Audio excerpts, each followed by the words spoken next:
Suspend Professor Laisram Ladu Singh. Suspend Professor Laisram Ladu Singh.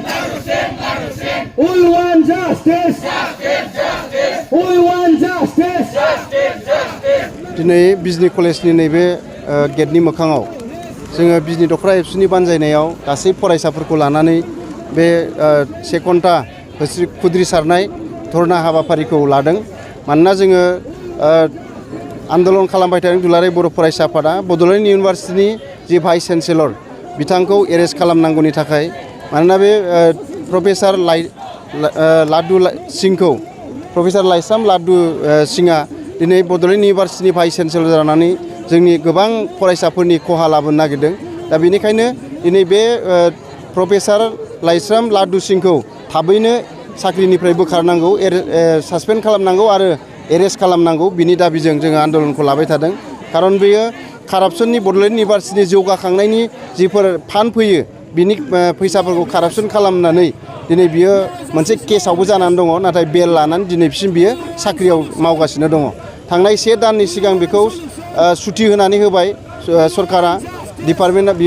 बेखौ सुथि होनानै होदों नाथाय सुथिया मैया जोब्बाय दिनै जयेन जाफैथ'वाखै थेवब्लाबो बियो दिनै साख्रिनिफ्राय बोखाराखै बेखौ मानोना जोङो बेखायनो खावलायदों जे बेखौ थाबैनो साख्रिनिफ्राय बोखारनांगौ बड'लेण्ड इउनिभार्सिटि भाइस चेन्सेलर बिबाननिफ्राय बोखारना होनांगौ आरो जोंनो गोदान भाइस चेन्सेलर हरनांगौ जोङो नुबाय बिथांनि भाइस चेन्सेलर थानाय समाव गोबां जेंना बेवहाय जाबाय जायफ्रा बड'लेण्ड इउनिभार्सिटिनि आन्दाराव थानाय डिग्री कलेजफोर बिथांमोना टाइम मथे रिजाल्टखौ मोनाखिसै जि समाव रिजाल्ट होनांगौ बेखौ मोनाखिसै रिजाल्टआ लेट जानायनि थाखाय दिनै इउनिभार्सिटियाव MA फरायनो थाखाय बिथांमोना गोबां फरायसाया खाबु मोनाखिसै दिनै जों नुबाय गोबां सेमेस्टारनि एग्जामफ्रा सम मथे जाया दिनै सेमेस्टारनि एग्जामफ्रा जोङो एग्जामफोरनि रुटिना सप्तासे गाहामल' सिगां हरो नोङो 15 दिन गाहामल' सिगां हरो खुनु कर्स मोनसे सिगांनिफ्राय प्रिपारेसन खालामनानै हरा कर्सखौ मोजां मोना ओरैनो क्लास खालामनांगौ जायो फरायसाफ्रा दा बे थाबाय थायोबा जोंनि बड'लेण्ड इउनिभार्सिटिनि सिङाव गोग्लैनाय एफिलिएटेड कलेजफोरनि फरायसाफ्रा गोबां जेंनायाव गोलैनांगोन आरो बियो बड'लेण्ड इउनिभार्सिटिया BTC ओनसोलनि बड'लेण्ड ओनसोलनि मोनसेल' नायल' जाल' इउनिभार्सिटि बे इउनिभार्सिटिखौ जोङो बेबायदि गोदाव सोराव जानो होनाय नङा बेहाय जोंनि फरायसाफोरनि भबिष्यत दङ बेवहाय फरायनानैनो जोङो बिनि सिंनि कलेजफोरनिफ्राय फरायनानै BA पास जागोन बेवहाय फरायनानै MA पास जागोन आरो बेवहाय फरायनानै जोंनि इयुन जोलैफ्रा साफा फोरोंगिरि प्रफेसर जानायनि लामाखौ लाहैनो हागोन गावनि डिग्रीखौ लानो हागोन बेखायनो बेबायदि दायित्व गैयै मोनसे गोदाव सोराव बे इउनिभार्सिटि सालायनायखौ जोङो गनायनो हानाय नङा बेखायनो प्रफेसर लाइस्राम लाडु सिंहखौ थाबैनो सासपेन्ड खालामनांगौ आरो बिथांखौ कारापसननि दायाव बिथांखौ एरेस्ट खालामनांगौ नङाबा जुदि जोङो थाबैनो जुदि एरेस्ट खालामाबा जोंनि बे आन्दोलना सोलिबाय थागोन मैया क'क्राझार जिल्लानि जेसेबां कलेजफोर दङ डिग्री कलेज इउनिभार्सिटिनि फरायसाफोरखौ लानानै बे हाबाफारिया जादों दिनै चिरां जिल्लानि मोनफ्रोमबो बड'लेण्ड इउनिभार्सिटिनि सिंनि एफिलिएटेड कलेजफोराव बे हाबाफारिया सोलिगासिनो दङ आरो गाबोन बाक्सा जिल्लानि जेसेबां कलेज दङ बेवहाय बे हाबाफारिया सोलिगोन बिनि अखानायै नेक्स्टआव उदालगुरि जिल्लायाव सोलिगोन जेब्लासिम लाइस्राम लाडु सिंहखौ बोखारा भाइस चेन्सेलरनिफ्राय बोखारनानै गोदान जोंनो BC हरा भाइस चेन्सेलर थिसननानै होआ अब्लासिम बे आन्दोलना सोलिबाय थागोन आरो बेवहाय साफ्रोमबो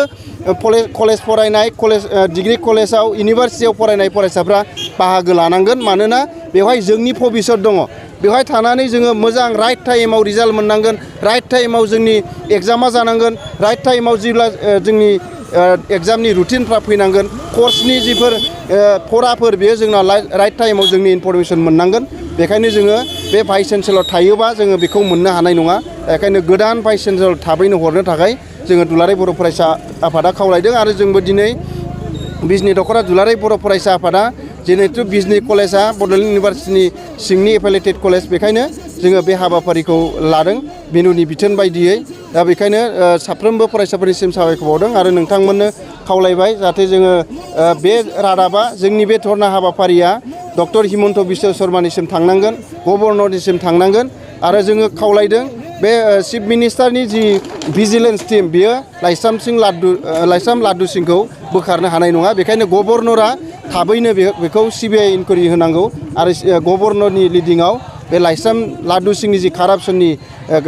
दाय बेखौ बिथांमोना नायबिजिरनांगौ आरो थाबैनो बिथांखौ एरेस्ट खालामनांगौ आरो साख्रिनिफ्राय सासपेन्ड खालामनांगौ बेखौनो नोंथांमोननि चेनेलनि गेजेरजों खावलायहरबाय।